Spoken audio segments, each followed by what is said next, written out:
Hey, folks. I hope everybody out there is doing well.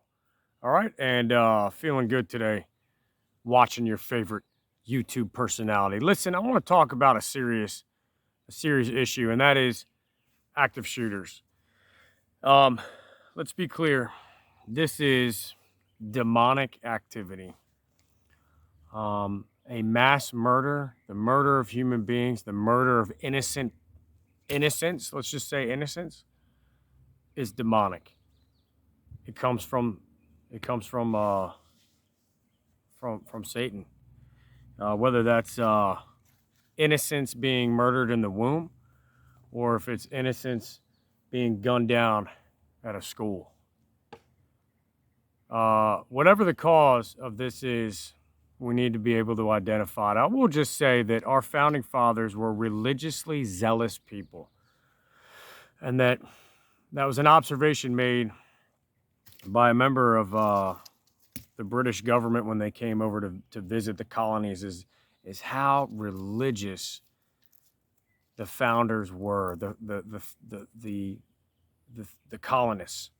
Okay, whatever denomination they were, they were devout, and they put everything in God's hands. And then when you're working the earth and you're farming and you're doing things to raise crops and live off the land, you really are so dependent on God. So I will say that is absolutely something that we have to get back to. So God be with you, Holy Ghost be with all of you. Now listen, let's get to the tactics of this. If we're carrying a weapon and we happen to be in the vicinity of an active shooter, we got to remember a few things here. There are other good guys out there.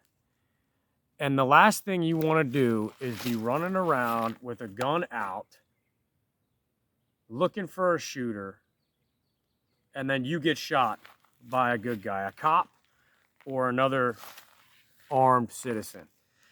It is so important, first of all, that if you have a weapon, that you certainly go forward and take out the threat. It is the reason we carry a gun. It is the reason we carry a gun. If you're trained and you're qualified and you're confident, you have a duty to be that gunfighter. So what I would say the principles and tactics of an active shooter are the same as CQB in the infantry, is speed, surprise, and violence of action. We need to move forward. We have to get to that threat. If we're on the ground, time is of the essence. People are being shot and killed. But I will tell you, we have seen in the past good guys shoot other good guys because they saw a guy with a gun and heard gunshots and jumped to conclusions and shot someone who was not the active shooter. So what is the solution to that? What is the implicit communication that goes on between people, and chaos when you don't have people Folks, the best advice I can give you is what I tell people in my class. Okay, when we talk about imminent threats, all right? You never, ever, ever unholster your gun in public unless you are going to use it and you have identified that threat, positively identified that threat. I cannot stress this enough. No matter what the situation is, if you draw your weapon and didn't have a right to do so or a positive target, then you could, number one, be charged with a felony, aggravated assault with a deadly weapon, brandishing, okay? Secondly, you could be shot by another good guy because they don't know who you are. As soon as we unholster a weapon, we now have opportunity and ability to do deadly harm to everyone, okay? And out of the three things, opportunity, ability, and intent to make an imminent threat imminent, now that imminent threat is us to someone else. So, my advice is that, God forbid, anybody's in a situation where you have not identified the threat, but you need to move towards that threat, is that instead of coming out with the gun, we're going to do something similar to what we see police officers do in a traffic stop, okay? In a traffic stop, anytime a cop comes up, where's his hand at? Okay? He's here. Hey, do you know why I stopped you today? He has subtly began his draw on you without coming out of the holster. He's here. He has a final firing grip on the weapon, and all he needs to do at this point is rock his elbow down and engage. We're going to do something similar, folks. Without coming out of the holster, what I'd like you guys to practice is here, okay? If that means you have to run like this, then you're going to run like this. It is better than coming out with the gun outright. Please, folks, I think this is the best way to do this, is that we're going to stay with the gun in the holster, okay? A final firing grip, and that way we can quickly get the gun out when we need to, but we haven't crossed that line where now we are the imminent threat to someone else, if that makes sense, okay? So I've got a few rounds here with a revolver, and you know, some people say, what are you gonna do with a revolver against an AR-15? Folks, there are stories I listened to yesterday on the radio, Gun Talk, I believe, or maybe it was another radio station, talking about how a woman with a .22 pistol thwarted a mass shooting for some asshole with an AR-15. There's stories of a man with a .38 snub nose who thwarted a mass shooter and made hits on target. So this is the principles. No matter what you got, we got to train with it, because most likely it's going to be your carry gun, which you can use. Speed, surprise, violence of action. In that third one, violence of action, we need to hit what we're aiming at. Be aware of our backstop. Be aware of where cover is. Use of cover. Moving forward. All right, and being absolutely responsible for every round we fire in a crowded place. So I'm developing right now a course of fire where you can come and you can practice these principles. All right, we'll call it an active shooter qual, an active shooter drill, where we're going to be moving quite a bit in this position. We're going to be using cover. We're going to be moving quickly. We have to hit what we're aiming at from 40 yards and in. And then when we get closer, we need more precise shots in case that threat has body armor, all right? Folks, when I was in Afghanistan, we had what's similar to an active shooter. We had an inside attack in 2012 where we lost 3 Marines who were inside a gym, inside of the combat outpost, you know, lifting weights, getting ready to go home in a few days. And we had an enemy come in with an AK. And guys, we're trying to put together an active shooter qualification or drill for you to do. The principles of CQB are going to be applied here. Speed, surprise, violence of action, moving to the threat. We have to move quickly. We have to get to the threat. We're going to close to zero. In addition to that, we're not going to be moving around with the gun out.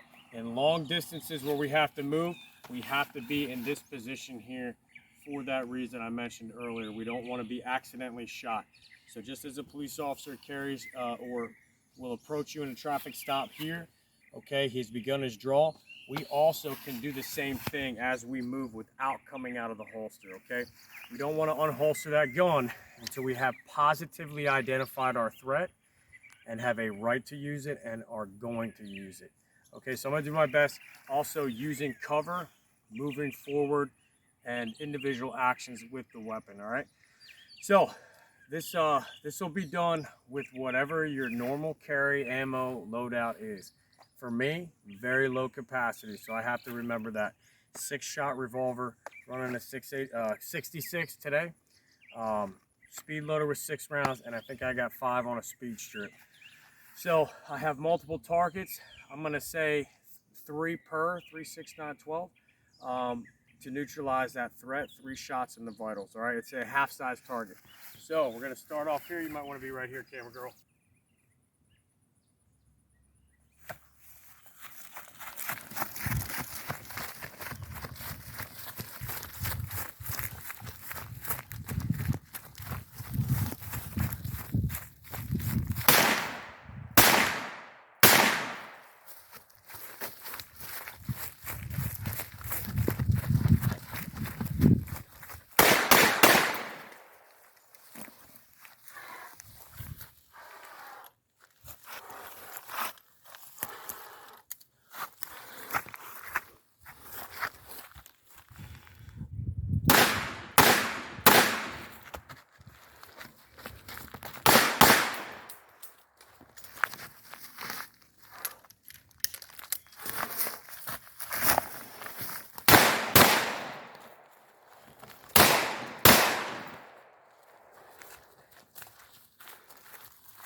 Okay,